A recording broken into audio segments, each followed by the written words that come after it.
और मैं आपको कहना चाहता हूँ कि दोनों सरकारों पे दो अलग सवाल पूछे जा रहे हैं। देखिए, जिससे सवाल है, अगर दर्जी के पास जाओगे तो कपड़े सिलवाओगे और नाई के पास जाओगे तो बाल कटवाओगे। तो जो EPS 95 का सवाल है वो मैं मोदी सरकार से पूछ रहा हूँ, और दिल्ली में वृद्धा पेंशन का सवाल है तो मैं केजरीवाल जी से पूछूंगा कि जिसके अधिकार क्षेत्र में जो आएगा उसी से पूछा जाएगा। आजकल तो पता नहीं है, लोगों की नाली खराब होती है और मोदी हाय हाय चिल्लाते हैं, और लोगों को देश की सीमा पे सुरक्षा चाहिए होती है और केजरीवाल हाय हाय कहते हैं। तो हमें इतना भी तो अधिकार होना चाहिए कि हम किससे पूछ रहे हैं, जो दे सकता है हम उसी से पूछेंगे और लगातार पूछेंगे। मनोज जी, जिस प्रकार मोदी जी 400 की बात कर रहे थे, 240 पे रह गए, क्या ये पेंशनर्स के वोट कटे हैं?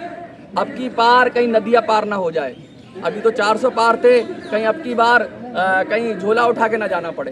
तो ये 2 दिन में 10,000 वृद्धों को मिलेगी, 2 दिन में। तीसरा दिन नहीं होगा, सिर्फ 2 दिन के लिए बैठा दीजिए। जब विधायक को, सांसद को पूरी फैसिलिटी मिल सकती, लाखों रुपए इनको अलाइनमेंट मिल सकता है, घूमने के लिए मिल सकता है, तो वृद्धों को क्या पेंशन 10,000 रुपये नहीं मिल सकती है? इनकी सिर्फ 1 महीने की पेंशन और सैलरी बंद कर दीजिए, और ये कहते पैसा नहीं है। 1 महीने की सैलरी बंद करने से बुजुर्गों को सम्मान मिल जाएगा, उनको पेंशन मिल जाएगी। कोई चमचों को, दलालों को ऐसा शब्द बोलूंगा मैं, बुरे शब्द है, उनकी आप वीडियो करके उनको नेता बना देते हो। और आप अगर देश के सही मुद्दे उठा दोगे, आप देश के मुद्दे उठा दोगे तो आप स्वयं लीडर बन जाओगे। और ऐसा मैं करके देख चुका हूँ, ऐसा मेरे जीवन में ये घटित हो चुका है कि मैंने जब बुजुर्गों का मुद्दा उठाया तो बुजुर्गों ने मुझे अपने कंधों पर बिठा लिया।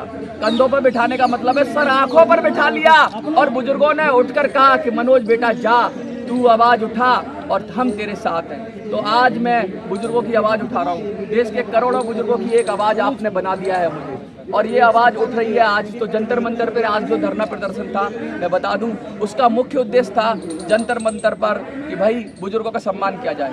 बुजुर्गों में मैं EPS 95 के बुजुर्गों की बात करूं, एक योजना थी केंद्र सरकार की, 1995 में आई EPS 95।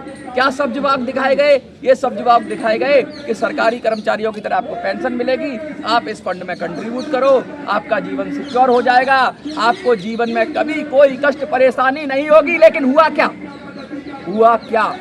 आज मिलती है पेंशन 800 रुपये, 900 रुपये, 1000 रुपये, 1200 रुपये, 2000 रुपये कंट्रीब्यूशन के बाद। तो मैं पूछना चाहता हूँ देश की सरकारों से, क्या कंट्रीब्यूशन के बाद अगर आप 800 रुपये दे रहे हो, 900 रुपये दे रहे हो, क्या 900 रुपये में आज के जीवन में एक सिलेंडर भी आ सकता है? क्या 900 रुपये में 2-3 मोबाइल भी चार्ज हो सकते हैं? क्या 900 रुपये में जीवन चल सकता है? नहीं चल सकता। तो इसलिए उनकी मांग है 78 लाख बुजुर्गों की, उसमें से लाखों बुजुर्ग, ऐसा नहीं है कि सबको 900 मिल रही है, कुछ को थोड़ी बहुत ज़्यादा मिल रही होगी, 1800 भी मिल रही होगी, और 1200 मिल रही होगी, 1500 मिल रही होगी, 3000 भी मिल रही होगी। सुप्रीम कोर्ट ने 15,000 तक की लिमिट बनाई है, लेकिन मिलती कितनों को है? 30 से 32 लाख लोगों को 1000 के आसपास पेंशन मिल रही है। 32 लाख देश के बुजुर्ग। शर्म आनी चाहिए सरकारों को। 10 साल से लगातार वो प्रयास कर रहे हैं। मैं बता दूं, दिल्ली के मुख्यमंत्री जी अपने आप को बड़ा टॉप का नेता बोलते हैं, कहते हैं मैं तो इस देश की दिल्ली का बेटा हूँ, मैं तो दिल्ली का बेटा हूँ, मैं तीर्थ यात्रा कराऊंगा आपको। अरे जी, आपसे कहना चाहता हूँ, आप तो चले गए हो अंदर, आप तो बड़े घर में हो, आप तो आलीशान घर में हो, 45 करोड़ के घर में से निकल के आप 500 करोड़ की जेल में पहुंच गए। मुझे कोई आपत्ति नहीं है, आप और बड़ी जेल में जाओ, कहीं भी चले जाओ। ये गए क्यों आप? कि लगातार झूठ बोलो, बार बार झूठ बोलो, लगातार झूठ बोलो। कितनी बार झूठ? अरे इतना तो नीतीश कुमार भी नहीं पलटे, एक पार्टी से दूसरी पार्टी में नहीं गए जितनी बार केजरीवाल जी आप पलट गए अपना वादा करके। तो मैं आपसे कहना चाहता हूँ, दिल्ली में वृद्धा पेंशन क्यों रुकी हुई है? दिल्ली में पिछले 7 सालों से वृद्धा पेंशन के नए आवेदन क्यों बंद है? दिल्ली में वृद्धा पेंशन का कोटा क्यों नहीं बढ़ाया गया है? दिल्ली में वृद्धा पेंशन का जो पिछले कई सालों से 2-2.5 हज़ार रुपया है वो क्यों नहीं बढ़ाई गई है? तो दिल्ली का भी बड़ा मुखर मुद्दा है, वृद्धा पेंशन का मुखर मुद्दा है, EPS 95 का मुखर मुद्दा है। और आज धरने के माध्यम से हम चेतावनी दे रहे हैं, धमकी नहीं कहूँगा मैं, चेतावनी कहूँगा, चेता रहे हैं, समझा रहे हैं कि केजरीवाल जी क्या और बड़े घर में जाना चाहते हो? नहीं जाना चाहते तो जनता आपसे, आपकी आम आदमी पार्टी भी छीन लेगी, आपका ताज भी छीन लेगी, और आप इस्तीफा दो ना दो, जनता लात मारकर अगले चुनाव में आपको सड़क पर ला देगी। क्योंकि आप बुजुर्गों का सम्मान नहीं करोगे तो आपका भी सम्मान नहीं होगा। दूसरी जगह मैं बोलना चाहता हूँ, नरेंद्र मोदी जी आप तो बड़ा कहते हो झोला उठा के चले जाओगे, झोला उठा के चले जाओगे। कुछ अच्छे कर्म रहे होंगे आपने जो छोड़ दिया इस बार हमने। थोड़ा बहुत तुम्हारी आपकी अच्छाई होगी, कुछ होगा आपके लिए जो छोड़ दिया। कहीं ऐसा ना हो कि आपको भी झोला उठा के जाना पड़े। 78 लाख बुजुर्गों की आवाज़ को दबाओ मत, उनकी आवाज़ को सुनो। और सुना है आपने 2 बार, लेकिन करते कुछ नहीं हो। ये मत करो, ऐसा मत करो। और कोई किसी वजह से आप नहीं हारे हो, इसी वजह से हारे हो कि आपने बुजुर्गों की आवाज़ दबा दी, बुजुर्गों की आवाज़ अनसुनी कर दी और सोचा ये तो घर में पड़े हुए बुजुर्ग हैं, बीमार हैं, ये मेरा क्या उखाड़ लेंगे। तो मैं बता दूं 78 लाख बुजुर्ग हैं जो पेंशन की पीड़ा झेल रहे हैं और 7 करोड़ के करीब ईपीएफओ में लोग हैं, 7 करोड़ जो पेंशन फंड में कंट्रीब्यूट कर रहे हैं। टोटल हो गए 8 करोड़ और 8 करोड़ इस देश के अंदर लगता है 8 करोड़ के अगर परिवार मिला लो तो 8 में अगर 10 लोग कर लो, एक बुजुर्ग के तो बेटे भी होते हैं, उनके भी बेटे हो जाते हैं, तो एक परिवार में 10 लगा लो तो 80 करोड़ हो गए। और 80 करोड़ जनता फिर भी डर के सहम के आपको प्यार से मोहब्बत से जैसे भी चाहे आपने उन्हें पटा लिया हो, राम मंदिर के नाम पे या किसी भी नाम पे लोगों ने वोट दे दिया है आपको। लेकिन अब इनमें से बहुत सारे लोग नाराज हैं और ये साफ साफ 1 महीने की चेतावनी दे रहे हैं। आप सब मीडिया के माध्यम से मैं कह रहा हूँ 1 महीने की चेतावनी है, केजरीवाल जी को भी है और मोदी जी को भी है। लेकिन मनोज क्या जी मांगे, कितना पेंशन मिलना चाहिए? देखिए 7,500 रुपये की तो बहुत पुरानी मांग है ईपीएस 95 के लोगों की। 7,500 रुपया मिलना चाहिए, मेडिकल मिलना चाहिए, डीए मिलना चाहिए। और मोदी जी ने 5 लाख रुपए बोला तो मोदी जी तो क्या बोलते हैं और क्या करते हैं, कहते हैं 15 लाख दूंगा, दे दिए क्या? जुमले बोलते हैं। अगर मोदी जी ने बोला है तो कहाँ दे? ये अभी मैं दिखा दूं आपको 800। हाँ के नाम से मेडिकल बने हैं, उन्हीं को मिल रहा है, बाकी जो जीवित है उनको मेडिकल नहीं मिल रहा है। ये आयुष्मान योजना के तहत मैं कह रहा हूँ बहुत सारी योजनाएं आयुष्मान योजना के तहत वो कर रहे हैं। लेकिन मैं ये कह रहा हूँ कि एक योजना में जो CGHS के कार्ड हैं वो कहाँ बन रहे हैं, क्या?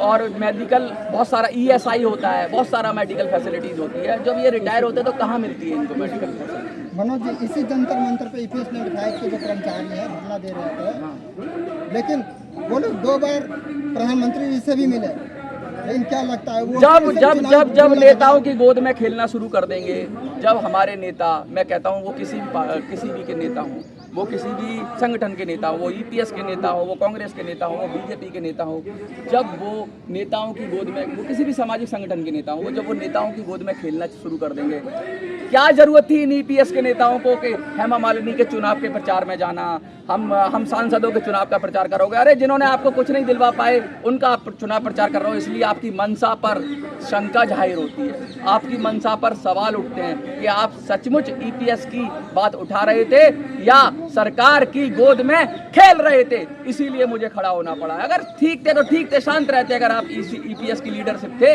तो किसी भी नेता को, ना कांग्रेस को कहते ना बीजेपी को कहते। लेकिन अगर आप कुछ नेताओं के गोदी में खेल रहे हो और फिर सोच रहे हो कि आपको नेतृत्व दिया जाए तो शंका तो होगी। मेरा सवाल है, मैं उनके जो काम पर उंगली नहीं उठा रहा हूँ, लेकिन ये मेरा सवाल है, ऐसा क्यों किया गया? ऐसी क्या मजबूरी थी कि नेताओं का चुनाव प्रचार करना पड़ा, जबकि आप पेंशन के लिए 10 साल की लड़ाई लड़ रहे थे? तो कुछ ना कुछ प्रॉब्लम रही होगी, कुछ तो मजबूरी रहती है, कोई यूं ही बेवफा नहीं होता। अब ये मजबूरी वही जाने। आपका कोई अगला सवाल? मेरा सवाल मनोज जी, मेरा सवाल ये है कि आप दोनों सरकारों पे, केंद्र सरकार और दिल्ली सरकार, दोनों पर सवाल पूछ रहे हैं, दोनों सरकारों, तो आप क्या चाहते हैं, कौन सी सरकार हो जो काम? देखिए, आप बहुत पत्रकार हैं, मेरे सीनियर दोस्त भी हैं, मित्र भी हैं, और मैं आपको कहना चाहता हूं कि दोनों सरकारों पे 2 अलग सवाल पूछे जा रहे हैं। देखिए, जिससे सवाल है, अगर दर्जी के पास जाओगे तो कपड़े सिलवाओगे और नाई के पास जाओगे तो बाल कटवाओगे। तो जो ईपीएस 95 का सवाल है वो मैं मोदी सरकार से पूछ रहा हूँ, और दिल्ली में वृद्धा पेंशन का सवाल है तो मैं केजरीवाल जी से पूछूंगा कि जिसके अधिकार क्षेत्र में जो आएगा उसी से पूछा जाएगा। आजकल तो पता नहीं है, लोगों की नाली खराब होती है और मोदी हाय हाय चिल्लाते हैं, और लोगों को देश की सीमा पे सुरक्षा चाहिए होती है और केजरीवाल हाय हाय कहते हैं। तो हमें इतना भी तो अधिकार होना चाहिए कि हम किससे पूछ रहे हैं। जो दे सकता है हम उसी से पूछेंगे और लगातार पूछेंगे। मनोज जी, जिस प्रकार मोदी जी 400 की बात कर रहे थे, 240 पे रह गए, क्या ये पेंशनर्स के वोट कटे हैं? अब की बार कहीं नदियाँ पार ना हो जाए। अभी तो 400 पार थे, कहीं अब की बार कहीं झोला उठा के ना जाना पड़े। तो ये बात मैं ये कहना चाहता हूँ कि ये जो दम भरते हैं, ये नेतागिरी करते हैं, 400 पार 300 पार, जनता की भी तो सुनो। हम तो कह रहे हैं 500 पार चले जाओ, कोई आपत्ति नहीं। जी कहीं आप भी इसमें नेता तो नहीं बनना चाहते? आप लोग बना दोगे, मैं तो आप ही का साथी हूँ और आप मुझे बाद इनकी आवाज मैं इसका जवाब देना चाहूँगा। हाँ मैं देना चाहूँगा इसका। अगर मनोज जी को माननीय प्रधानमंत्री जी की कुर्सी पर मात्र 2 दिन के लिए बैठा दीजिए, अगर पेंशन पूरी 10,000 ना कर दूं तो मेरा नाम बबलू है।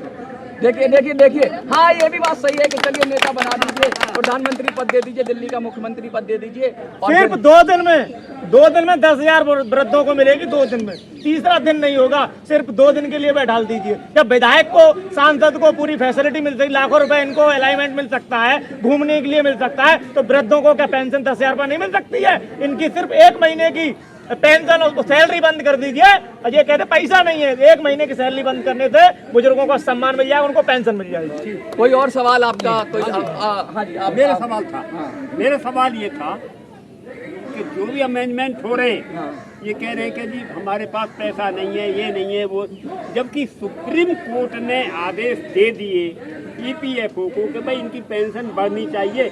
केरला हाई कोर्ट ने फैसले दे दिए, सुप्रीम कोर्ट ने, हाई कोर्ट ने, दिल्ली हाई कोर्ट ने, यहाँ तक कि नेताओं ने भी इनका वो करा कि भाई पेंशन बढ़ाओ। लेकिन उसके बावजूद जो ये है एमपी एमएलए, इनकी तो हर बार बढ़ जाती है और जितने बार जीतेंगे उतने बार नई पेंशन बनेगी और डबल, और पहली पेंशन काटेंगे नहीं और बढ़ा देंगे। तो ये, और जो 30 साल 35 40 साल नौकरी करते हैं उनको क्या 2,124 रुपये, उनमें मैं भी शामिल हूँ। तो मैंने 35 साल नौकरी करने के बावजूद मुझे पेंशन क्या मिल रही है? दिल्ली परिवहन निगम में कार्यरत था जो कि केजरीवाल के अंडर में है आज की तारीख में, और मुझे पेंशन क्या मिल रही है?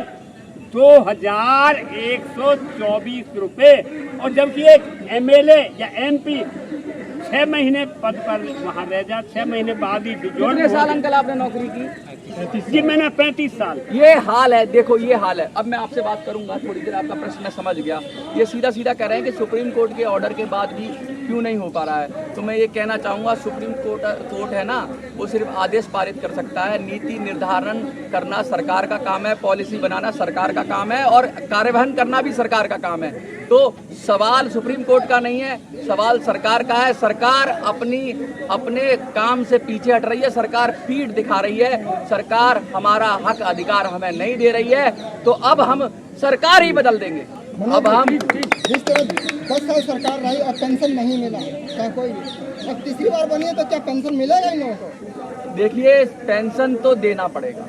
कहते हैं हम तो कहते हैं तीसरी बार बन गई ना, अभी तो कहते हैं अधर में लटक गई, बनी नहीं है अभी ये लटकी पटकी सरकार है।